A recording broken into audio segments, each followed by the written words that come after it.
Yes, ready, start.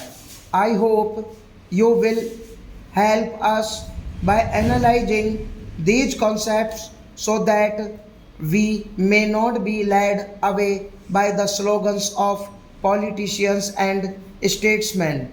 Do not think I am going to decree my tribe of politicians and statesmen here.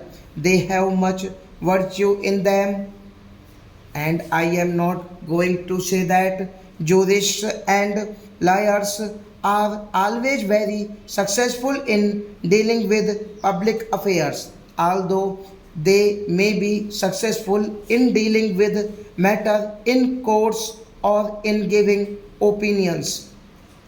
A French writer on statecraft who lived some considerable time ago said discussing lawyers that in general the training of a lawyer breeds habits and dispositions of the mind which are not favorable to the practice of diplomacy.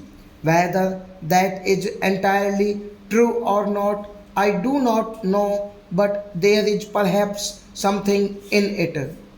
The politicians obviously often go wrong, but the lawyers and the jurists in their ivory towers can also lose touch with reality. Therefore, some of the greatest judges have been those who have not only interpreted the law but adapted it to changing conditions without doing violence to it.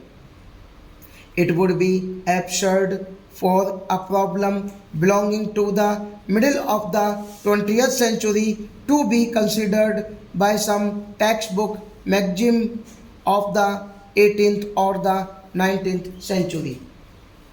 There is another aspect to this which troubles many of us: how far some recent developments can be fitted in with any conception of international law or moral law. Those developments which threaten the very existence of the human race not only by mass killing but by poisoning the atmosphere so that it has terrible genetic consequences are not justifiable by any conception of international law or moral law.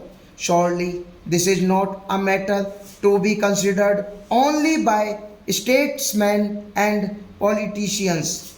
I do not know if jurists consider the moral law, but I suppose they have it in mind even in considering the letter of the law.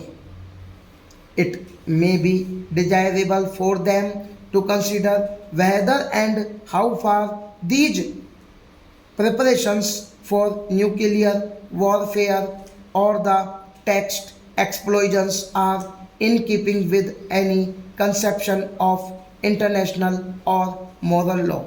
If the politician, as a man who has some responsibility in public affairs, expresses his opinion, it is usually considered a biased and colored opinion because he belongs to the political apparatus of a country. But Jewish opinion also carry weight. Stop.